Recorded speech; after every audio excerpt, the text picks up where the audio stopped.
جو تمہیں مجھ سے جھوٹ بولنے پہ مل رہی ہے۔ یہ کہنے کے بعد اس نے روحان کے نرم رخسار کو چوم لیا۔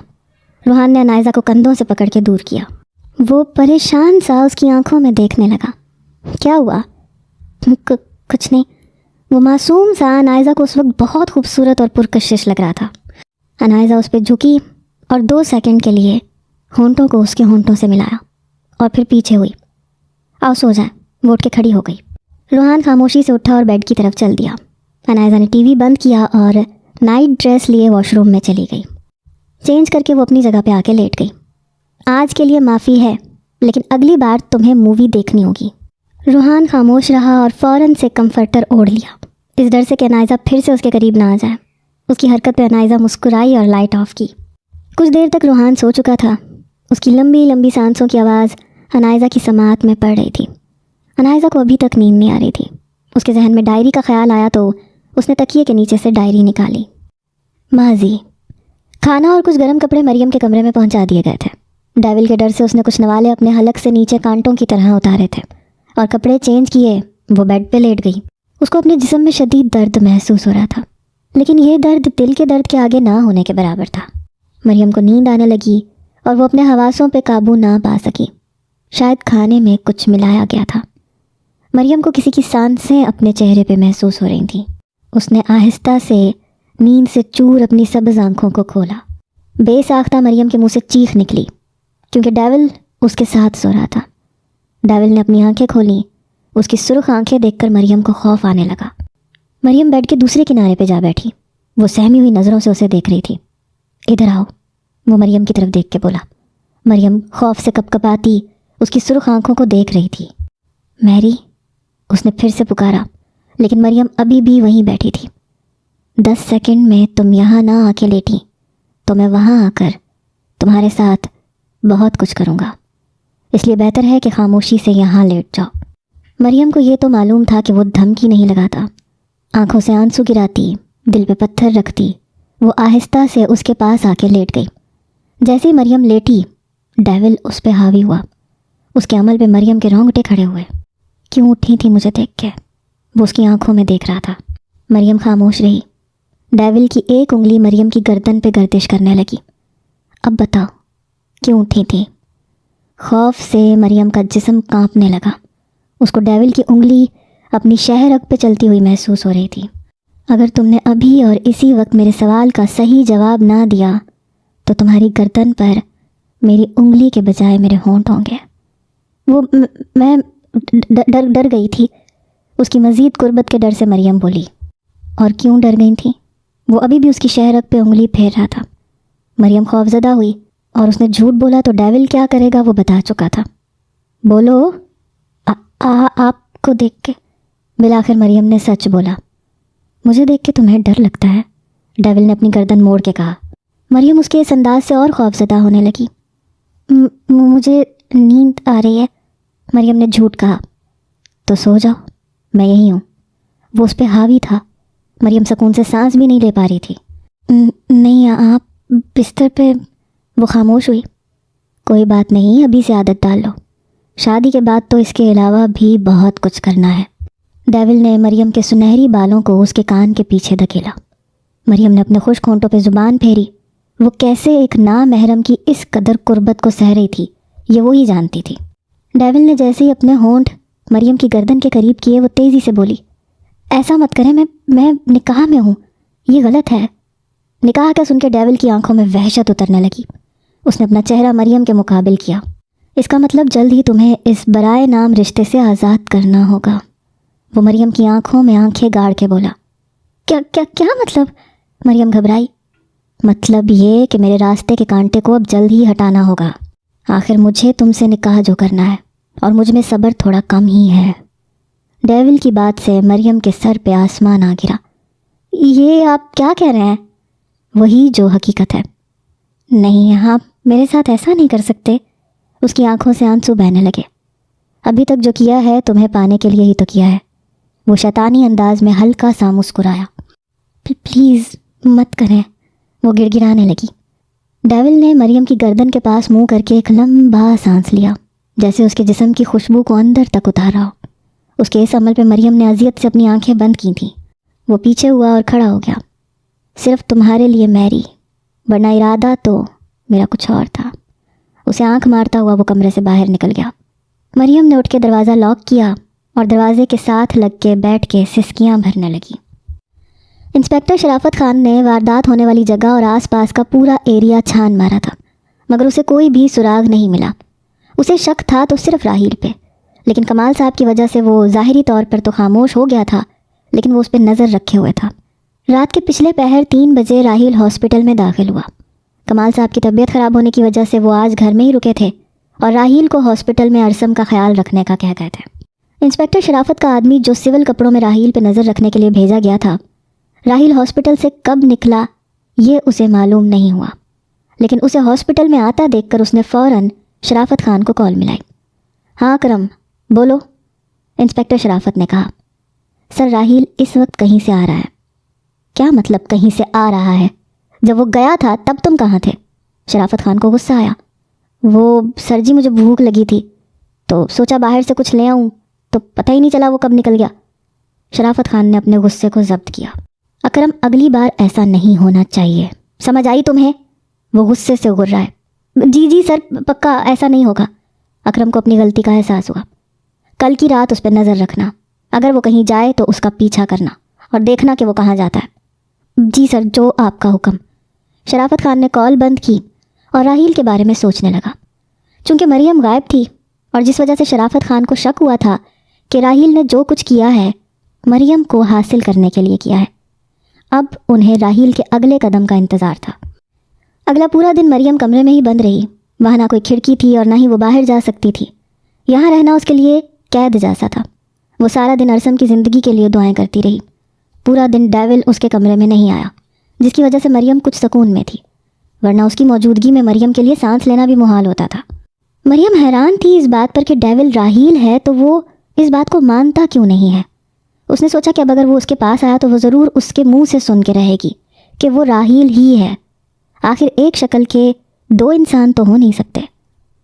رات کے 2 بجے ہاسپٹل میں ایک شخص داخل ہوا. بلیک پینٹ کوٹ، سر پر بلیک ہوڈی لیے، اس کے صرف ہونٹ دکھائی دے رہے تھے. ہاسپٹل میں سناٹا چھایا ہوا تھا. اچانک پورے ہاسپٹل کی لائٹ آف ہو گئی. ارسم کے کمرے کے باہر راحیل صوفے پہ سویا ہوا تھا. کمال صاحب ارسم کے کمرے میں موجود تھے. انہوں نے راحیل کو گھر جانے کا کہا تھا، مگر اس نے ضد کی کہ وہ اپنے ارسم بھائی کو چھوڑ کے کہیں نہیں جائے گا. ہاتھ میں لائٹر لیے وہ شخص بے آواز قدموں سے راحیل کے پاس سے گزر کے ارسم کے کمرے کے باہر کھڑا ہوا. آہستہ سے دروازے کا ہینڈل گھما اور وہ شخص کمرے کے اندر داخل ہوا. اس شخص نے پورے کمرے میں لائٹر گھمایا اور سوئے ہوئے کمال صاحب کو دیکھا. اب روشنی کا رخ ارسم کی طرف تھا. ارسم کا سر پٹیوں سے جکڑا ہوا تھا اور وہ بے جان سا بستر پہ لیٹا تھا. وہ شخص آگے بڑھتا ہوا ارسم کے قریب آیا. اس نے بستر سے تکیا اٹھایا، ارسم کے منہ پہ رکھا. ابھی اسے تکیا رکھے ہوئے کچھ پل ہی ہوئے تھے کہ کمرے کا دروازہ کھلا اور راحیل اندر داخل ہوا. کون ہو تم؟ وہ چلایا. اس شخص نے لائٹر بند کیا اور ارسم سے دور ہٹا. کمال صاحب نے راحیل کی آواز سنی تو جلدی سے اٹھ کے بیٹھے. راحیل کیا ہوا اور یہ اندھیرا کیوں ہے؟ کمال صاحب پریشانی سے بولے. چچا جان خود کی حفاظت کریں، یہاں کوئی ہے. کوئی ہے؟ کیا مطلب؟ یہاں کوئی ہے جو ارسم بھائی کو مارنے کی کوشش کر رہا ہے. راحیل کی بات پر کمال صاحب کے پاؤں تلے سے زمین نکلی. یہ کیا کہہ رہے ہو تم راحیل؟ کمال صاحب کا حلق خشک ہونے لگا. راحیل اندھیرے میں قدم بڑھاتا ہوا ارسم کے قریب ہونے لگا. چچا جان آپ باہر جائیں ابھی اور پولیس کو بلا کے لائیں. لیکن راحیل ارسم. چچا جان بھائی کی فکر مت کریں، میں سنبھال لوں گا. کمال صاحب چلنے لگے تو اچانک کسی نے ان کو جکڑ لیا. راحیل مجھے بچاؤ، وہ چلائے. چچا جان. راحیل اندھیرے میں ان کی آواز سنتا ہوا ان کی طرف بھاگا کہ وہ اس شخص کی کمر سے جا لگا. راحیل نے اس شخص کو مضبوطی سے پکڑ لیا. چچا جان آپ جائیں، میں نے اسے پکڑ لیا ہے، جلدی سے کسی کو بلا کے لائیں. کمال صاحب اندھیرے میں ہاتھ پاؤں مارتے ہوئے کمرے سے باہر نکل کے بھاگنے لگے تو اکرم ہاتھ میں ٹارچ لیے کمرے کی طرف آ رہا تھا. کمال صاحب خیر ہے؟ بڑے پریشان لگ رہے ہیں. کون ہو تم؟ کمال صاحب میں ہوں، پولیس کا سپاہی اکرم. انسپکٹر شرافت خان نے مجھے یہاں ڈیوٹی پہ لگایا ہوا ہے. شکر ہے تم آگے، جلدی چلو، ارسم کے کمرے میں کوئی آیا ہے، اسے جان سے مارنے کی. کیا؟ جلدی چلیں، میں ابھی آتا ہوں. وہ دونوں تیزی سے کمرے کی طرف بڑھے. اچانک پورے ہاسپٹل کی لائٹ آن ہوئی اور کمرے میں ارسم کے علاوہ صرف راحیل تھا. راحیل کے ماتھے سے خون نکل رہا تھا. راحیل کیا ہوا تمہیں؟ تم ٹھیک تو ہو؟ کمال صاحب اس کی طرف بھاگے. چچا جان میں ٹھیک ہوں مگر وہ شخص بھاگ گیا ہے۔ کیا؟ کیسے بھاگ گیا؟ اکرم جلدی سے بولا۔ کمال صاحب ارسم کی طرف بھاگے، دیکھنے لگے کہ وہ ٹھیک ہے یا نہیں۔ ارسم کی سانسیں چل رہی تھیں۔ انہوں نے شکر ادا کیا۔ اندھیرا تھا، اس نے مجھے دھکا دیا، میرا سر دیوار پہ لگا اور وہ بھاگ نکلا۔ راہیل اپنے ماتھے سے خون صاف کرنے لگا۔ کمال صاحب آپ نے اس آدمی کو دیکھا تھا کیا؟ چونکہ اکرم خود یہاں راہیل کی جاسوسی کے لیے آتا تھا، اس لیے صرف راہیل کی بات پہ یقین کرنا اس کے لیے ناممکن تھا۔ ہاں اس شخص نے مجھے پکڑا تھا، پھر راہیل نے مجھے اس سے چھڑوایا۔ یہاں واقعی کوئی شخص آیا تھا۔ اچھا، اب اکرم سوچ میں پڑ گیا۔ ٹھیک ہے، میں تھانے چلتا ہوں اور انسپکٹر صاحب کو ساری بات بتاتا ہوں، لیکن اگر وہ شخص پھر سے آ گیا تو؟ کمال صاحب پریشان ہو گئے۔ پریشان مت ہوں، ابھی تو وہ نہیں آئے گا، اکرم کہتا ہوا کمرے سے باہر نکل گیا۔ راہیل کے سر پہ پٹی بندھی تھی، اس کے ساتھ کمال صاحب اور ان کے سامنے شرافت بیٹھا ہوا تھا۔ اکرم نے شرافت خان کو پوری بات بتا دی تھی، لیکن اسے ابھی بھی راہیل ہی مشکوک لگ رہا تھا۔ جی تو شروع سے بتائیں۔ اس نے راہیل کی طرف دیکھا۔ راہیل نے سوالیہ نظروں سے اس کی طرف دیکھا۔ ہاں، اکرم نے مجھے مختصر سی بات بتائی تھی، آپ بتائیں۔ کیسے وہ شخص آیا، کیسے آپ نے اسے دیکھا، کیسے پکڑا، اور کیسے وہ آپ کے مضبوط بازوؤں سے آزاد ہو گیا؟ راہیل کو انسپکٹر پہ غصہ آ رہا تھا، وہ ہر بار کی طرح ابھی بھی اسی پہ شک کر رہا تھا۔ میں آپ کو بتاتا ہوں۔ آپ نہیں کمال صاحب۔ کمال صاحب ابھی بولے ہی تھے کہ شرافت خان نے انہیں ٹوک دیا۔ اس شخص کو آتے ہوئے تو راہیل صاحب نے دیکھا ہے، تو یہی بتائے گا کہ کیا ہوا تھا۔ راہیل نے اپنا غصہ ضبط کیا اور بات شروع کی۔ راہیل نے پوری بات شرافت خان کو بتا دی اور شرافت خان خاموشی سے اس کی بات سنتا رہا۔ ٹھیک، میں اب چلتا ہوں، ارسم کی سیکیورٹی کے لیے 2 آدمی بھیج دیتا ہوں۔ شرافت خان کو راہیل پہ ابھی بھی شک تھا، کیونکہ اس کے مطابق وہ شخص راہیل کا ہی آدمی تھا، لیکن ابھی تک شرافت خان کے ہاتھ کوئی ثبوت نہیں لگ رہا تھا۔ دوپہر کا کھانا دینے کے لیے مریم کے کمرے میں ایک شخص داخل ہوا اور کھانا رکھ کر باہر نکل گیا۔ مریم جائے نماز پہ بیٹھی نماز پڑھنے کے بعد دعا مانگ رہی تھی۔ یا اللہ، میرے ارسم کی حفاظت کرنا اور مجھے یہاں سے نجات دلا۔ وہ روتی ہوئی اللہ سے دعا مانگ رہی تھی جب اس کی نظر دروازے پہ پڑی۔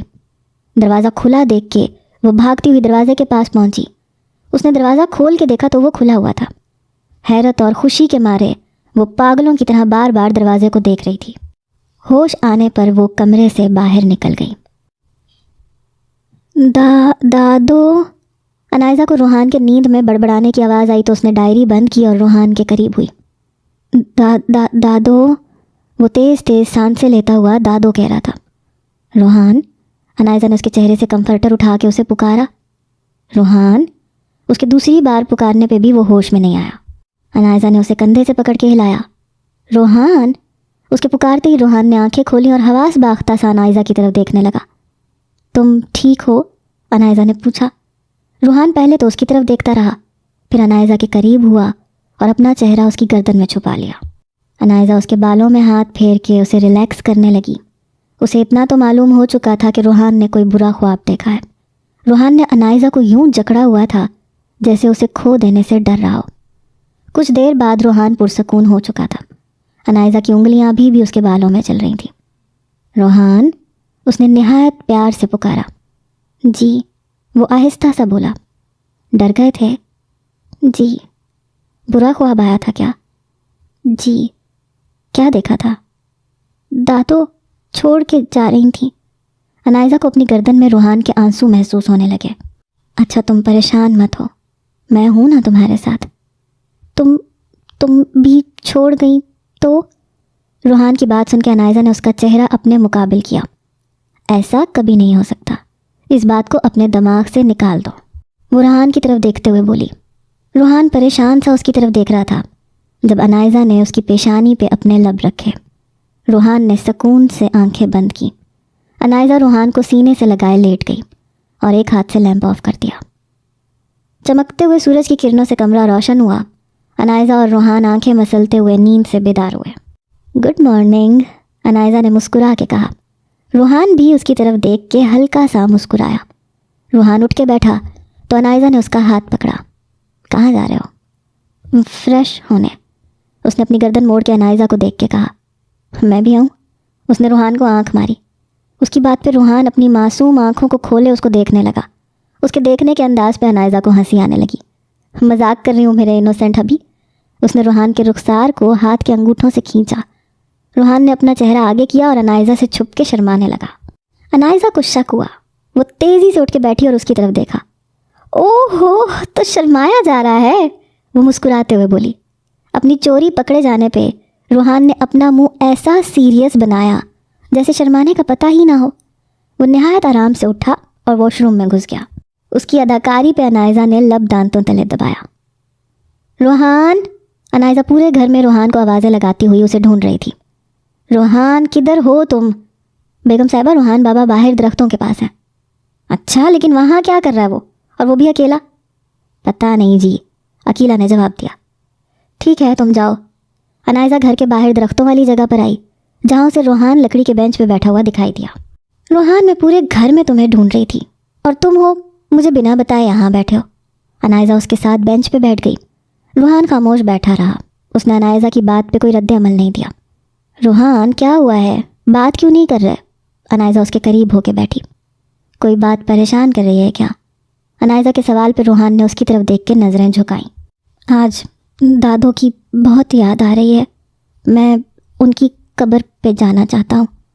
انائزہ ایک طرف سے اداس ہوئی کہ روحان اپنی دادوں کو مس کر رہا ہے، دوسری طرف سے وہ خوش بھی ہوئی کہ آج روحان نے پہلی بار خود باہر جانے کا کہا ہے۔ تم پریشان مت ہو، تمہیں پتہ ہے نا میں تمہیں اداس نہیں دیکھ سکتی۔ ہم ابھی چلتے ہیں ان کی قبر پہ، ٹھیک ہے؟ انائزہ نے اس کے نرم رخسار کو انگلیوں سے سہلایا۔ 1 گھنٹے بعد وہ اسے قبرستان لے آئی تھی۔ سنسان راستے کی وجہ سے روحان کو کسی قسم کی پریشانی نہیں ہوئی تھی۔ وہ دونوں گاڑی سے نکل کے قبرستان کے اندر داخل ہوئے۔ قبروں پر نام پڑھتے ہوئے اور کچھ عقیلہ نے سمجھایا تھا، جس وجہ سے انہیں جلد ہی دردانہ بیگم کی قبر مل گئی۔ روحان اپنی دادوں کی قبر کو دیکھ کے رونے لگا اور زمین پہ بیٹھ گیا۔ انائزہ نے کچھ دیر تک اسے رونے دیا تاکہ وہ دل کا بوجھ ہلکا کر سکے، پھر اسے کندھوں سے پکڑ کے کھڑا کیا۔ بس روحان، اب میں تمہیں اور روتا ہوا نہیں دیکھ سکتی۔ اس نے ہاتھ سے روحان کے آنسو صاف کیے۔ انائزہ نے اس کا ہاتھ پکڑا۔ تم اکیلے نہیں ہو، میں ہوں تمہارے ساتھ اور ہمیشہ تمہارے ساتھ رہوں گی۔ روحان کچھ دیر اس کی طرف دیکھتا رہا۔ اگلے ہی پل وہ اس کے گلے لگ گیا۔ انائزہ نے اس کے گرد بازوؤں سے باڑ کی۔ کچھ دیر تو وہ دونوں یوں ہی کھڑے رہے، پھر انائزہ نے اسے کندھوں سے پکڑ کے الگ کیا۔ اب یہ کیوٹ سا جو فیس لٹکایا ہوا ہے اسے سیدھا کرو، وہ مسکراتے ہوئے بولی۔ روحان بھی اس کی بات پہ ہلکا سا مسکرا دیا۔ چلو تمہیں کہیں لے کے جاتی ہوں۔ کہاں؟ روحان نے پوچھا۔ سرپرائز، انائزہ نے مسکرا کے کہا اور اس کا ہاتھ پکڑ کے گاڑی کی طرف چلنے لگی۔ روحان، اپنی آنکھیں بند کرو۔ آدھا گھنٹہ ڈرائیو کرنے کے بعد انائزہ نے کہا۔ روحان نے سوالیہ نظروں سے اس کی طرف دیکھا۔ اف ہو روحان، آنکھیں بند کرو نا۔ دوسری بار کہنے پہ روحان نے اپنی آنکھیں بند کی۔ اب اگر تم نے آنکھیں کھولی تو اچھا نہیں ہوگا، سن لو، انائزہ نے دھمکی لگائی۔ روحان خاموشی سے اچھے بچوں کی طرح بات مانتے ہوئے آنکھیں بند کیے بیٹھا رہا۔ انائزہ نے گاڑی روکی۔ باہر مت نکلنا، میں خود تمہیں نکالوں گی۔ ٹھیک ہے، روحان نے جواب دیا۔ انائزہ گاڑی سے اتر کے روحان والی سائڈ پہ آئی، دروازہ کھول کے اسے پکڑ کے باہر نکالا۔ وہ بار بار روحان کی طرف دیکھ رہی تھی کہ کہیں اس نے آنکھیں کھول تو نہیں لیں۔ اس نے روحان کو ایک جگہ کھڑا کیا۔ چلو اب آنکھیں کھولو۔ روحان نے اپنی آنکھیں کھولیں تو مبہوت سا اس جگہ کو دیکھتا رہ گیا۔ دور دور تک پھیلا سمندر، تیز ہوائیں جس کی وجہ سے پانی کی ایک کے بعد ایک اٹھتی ہوئی لہر اس منظر کو اور خوبصورت بنا رہی تھی۔ یہ بیچ ہے؟ اس نے حیرت سے انائزہ سے پوچھا۔ ہاں، انائزہ نے روحان کا ہاتھ پکڑا۔ روحان پھر سے اس منظر کو دیکھنے لگا۔ وہ اپنی زندگی میں پہلی بار بیچ دیکھ رہا تھا۔ یہ بیچ کی وہ جگہ ہے جہاں لوگ نہیں آتے، یہ میں نے آج ہی نیٹ پہ سرچ کیا تھا۔ اس کی بات پہ روحان نے انائزہ کی طرف دیکھا۔ اچھا لگا نا یہاں آ کے؟ روحان نے اس بات میں سر ہلایا۔ چلو اب شوز اتارو، یہاں ننگے پاؤں چلنے کا اپنا ہی مزہ ہے۔ ان دونوں نے اپنے شوز اتارے اور ریت پر اپنے پاؤں رکھے۔ دھوپ اچھی خاصی نکلی ہوئی تھی جس کی وجہ سے ٹھنڈی ہواؤں کا ان پہ کوئی خاص اثر نہیں ہو رہا تھا۔ چلتے ہوئے انائزہ نے روحان کے ہاتھ کی انگلیوں میں اپنی انگلیاں پھنسائیں۔ پتہ ہے روحان، مجھے شروع سے بہت شوق تھا کہ میں اپنے ہسبینڈ کے ساتھ بیچ پہ ہوں، خوب انجوائے کروں۔ وہاں بھی ہے بیچ؟ روحان نے سوال کیا۔ ہاں، میں کراچی میں رہتی تھی، وہاں بھی سمندر ہے، بیچ پہ بہت سے لوگ انجوائے کرنے آتے تھے۔ میں بھی بہت بار گئی ہوں، کبھی بابا کے ساتھ، کبھی تانیہ کے ساتھ، اور آج تمہارے ساتھ۔ اس نے روحان کی طرف دیکھتے ہوئے کہا، آج کا دن میرے لیے بہت اسپیشل ہے۔ آج ہم دونوں باہر آئے ہیں اور انجوائے کر رہے ہیں۔ تم خوش ہو نا روحان؟ خوش ہوں، روحان مسکرایا۔ انائزہ مسلسل باتیں کر رہی تھی، مگر روحان اس کی باتیں کم اور اس کی طرف دیکھنے پہ زیادہ توجہ دے رہا تھا۔ تیز ہوائیں انائزہ کے بال بار بار اس کے چہرے پہ لا رہی تھیں اور وہ انہیں پکڑ کر بار بار پیچھے کر رہی تھی۔ اس کے بال پھر سے آگے آئے، مگر اس بار انائزہ نے انہیں پیچھے نہیں کیا اور باتیں کرتی رہی۔ روحان پہلے تو اس کی طرف دیکھتا رہا، پھر خود بخود اس کا ہاتھ انائزہ کی طرف بڑھا۔ اس نے انائزہ کے بالوں کو اس کے چہرے سے پیچھے کیا اور پھر اس کے رخسار پر ہاتھ رکھ کر اسے دیکھنے لگا۔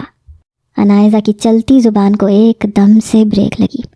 وہ ایک قدم روحان کے قریب آئی۔ روحان اس کی آنکھوں میں دیکھنے لگا۔ انائزہ نے اپنا چہرہ روحان کے چہرے کے قریب کیا۔ وہ روحان کا رد عمل دیکھ رہی تھی۔ روحان اس بار پیچھے نہیں ہوا تھا، نہ اس نے اپنا رخ بدلا تھا۔ انائزہ چند سیکنڈ اس کے ہونٹوں کو چوم کر پیچھے ہوئی۔ وہ روحان کی طرف دیکھ رہی تھی۔ روحان آنکھیں بند کیے کھڑا تھا۔ انائزہ نے اس کے دھک دھک کرتے دل پہ ہاتھ رکھا اور پھر سے اس کے قریب ہوئی۔ اس نے اپنے ہونٹوں کو پھر سے روحان کے ہونٹوں سے ملایا۔ کچھ دیر تک اس کی سانسیں اپنے اندر اتارنے کے بعد وہ الگ ہوئی۔ روحان نے آہستہ سے اپنی آنکھوں کو کھولا، مگر انائزہ سے نظریں نہیں ملائیں۔ انائزہ نے سر اس کے سینے پہ رکھا اور بازوؤں کو اس کے گرد حائل کیا۔ شام ہونے تک وہ دونوں گھر آ گئے تھے۔ دونوں فریش ہو کے فارغ ہوئے۔ آج تو مجھے ابھی سے بھوک لگ گئی، انائزہ نے بالوں کو سمیٹتے ہوئے کہا۔ تمہیں بھوک لگی ہے روحان؟ روحان نے اس بات میں سر ہلایا۔ چلو پھر میں کوکنگ کروں گی، بہت مزے کی کوکنگ کرتی ہوں میں۔ اس کی بات پہ روحان بس اسے دیکھتا رہا۔ اچھا تم کیا کھاؤ گے؟ جو تم کھاؤ گی۔ میرا تو پاستا کھانے کا موڈ ہو رہا ہے۔ میں بھی کھا لوں گا۔ اچھا پھر تم ویٹ کرو، میں ابھی بنا کے لاتی ہوں، انائزہ کہتی ہوئی کمرے سے باہر نکل گئی۔ وہ کچن میں کھڑی پاستا بوائل کر رہی تھی جب روحان کچن میں داخل ہوا۔ ارے تم یہاں آ گئے، میں آ جاتی کچھ دیر تک۔ روحان خاموشی سے اس کے پاس آ کے شیلف سے ٹیک لگا کے کھڑا ہو گیا۔ انائزہ جان تو گئی تھی کہ روحان کا اب اس کے بغیر گزارا ممکن نہیں، لیکن خاموش رہی۔ جب تک وہ پاستا بناتی رہی، روحان کی ایک سیکنڈ کے لیے بھی اس سے نظر نہیں ہٹی۔ روحان دل ہی دل میں بے چین ہو رہا تھا کہ انائزہ اسے توجہ کیوں نہیں دے رہی۔ پاستا بن چکا تھا، لیکن انائزہ نے اس کی طرف ایک بار بھی نہیں دیکھا اور نہ ہی کوئی بات کی، جس کی وجہ سے روحان کا منہ کسی ناراض بچے کی طرح پھول چکا تھا۔ وہ کچھ کہے بنا کچن سے باہر نکل کے روم میں چلا گیا۔ انائزہ اس کی اس حرکت پہ مسکرائی اور پاستا پلیٹ میں ڈالتی ہوئی کچن سے باہر نکل گئی۔ وہ کمرے میں داخل ہوئی تو روحان منہ پھیلائے بیٹھا تھا۔ انائزہ نے اسے دیکھ کے اپنی ہنسی پہ بمشکل کنٹرول کیا۔ دیکھنے میں تو بہت ہی ٹیسٹی لگ رہا ہے، آ جاؤ روحان مل کے کھاتے ہیں۔ روحان خاموش بیٹھا رہا۔ روحان آ جاؤ نا، مجھ سے صبر نہیں ہو رہا۔ مجھے بھوک نہیں ہے، اس نے پھولے ہوئے منہ کے ساتھ جواب دیا۔ انائزہ کو وہ اس وقت بہت کیوٹ لگ رہا تھا۔ لیکن تھوڑی دیر پہلے تو تمہیں بھوک لگ رہی تھی نا؟ اب نہیں ہے، وہ ایک طرف دیکھتا ہوا بول رہا تھا۔ انائزہ پلیٹ اٹھائے اس کے پاس بیڈ پہ آئی۔ دیکھو میں ہم دونوں کے لیے ایک ہی پلیٹ میں لائی ہوں۔ روحان نے ایک نظر پلیٹ کی طرف دیکھا۔ بھوک تو اسے بھی بہت لگ رہی تھی، لیکن اپنی ناراضگی کو یاد کرتے ہوئے اس نے پھر سے نظروں کا زاویہ بدلا۔ روحان کھاؤ نا، مجھے بہت بھوک لگ رہی ہے، مگر تم کھانا شروع کرو گے تو میں کھاؤں گی۔ نہیں کھاؤں گا۔ ارے میرا بیبی ناراض ہے؟ انائزہ نے اپنی ہنسی دبائی۔ بیبی نہیں ہوں میں، وہ ناراضگی سے بولا۔ اچھا تو پھر کیا ہو؟ بڑا لڑکا ہوں۔ اس نے ابھی تک انائزہ کی طرف نہیں دیکھا تھا۔ اوہو تو جناب بڑے لڑکے ہیں، انائزہ نے مسکراتے ہوئے کہا۔ اس کی بات کا مطلب سمجھتے ہوئے روحان کے کان کھڑے ہوئے۔ کیا مطلب؟ روحان نے آنکھیں مٹکاتے ہوئے انائزہ کی طرف دیکھ کے کہا۔ مطلب وہی جو تم سمجھ رہے ہو۔ وہ ہنسنے لگی۔ میں ایسا نہیں ہوں میں۔ وہ شرم سے لال ہوا۔ اس کا چہرہ دیکھ کے کمرے میں انائزہ کا کہا گونجا۔ اف میرا ہبی کتنا کیوٹ ہے۔ اس نے روحان کے گال کھینچے۔ اچھا مان جاؤ نا، آئندہ اپنے کیوٹ ہبی کو اگنور کر کے تنگ نہیں کروں گی۔ روحان نے اس کی بات پہ کوئی رد عمل نہیں دیا۔ سوری، انائزہ نے روحان کے کان پکڑ کے کہا۔ اس کی اس حرکت پہ روحان کھلکھلا کے ہنسا۔ انائزہ مبہوت سی اسے ہنستے ہوئے دیکھتی رہی۔ روحان نے پاستے کا سپون انائزہ کی طرف بڑھایا۔ اس نے مسکراتے ہوئے سپون منہ میں لے لیا۔ کچھ دیر تک دونوں نے پلیٹ خالی کر دی تھی۔ آج مووی دیکھو گے کیا؟ روحان نے نفی میں سر ہلایا۔ کیوں؟ تھکا ہوا ہوں، نیند آ رہی ہے، وہ معصوم سا منہ بنا کے بولا۔ اچھا سو جاؤ۔ روحان اپنے بستر پہ لیٹ گیا۔ انائزہ برتن کچن میں رکھ کے آئی اور اپنی جگہ پہ آ کے بیٹھی۔ روحان سو چکا تھا۔ انائزہ نے محبت سے اس کی پیشانی پہ لب رکھے۔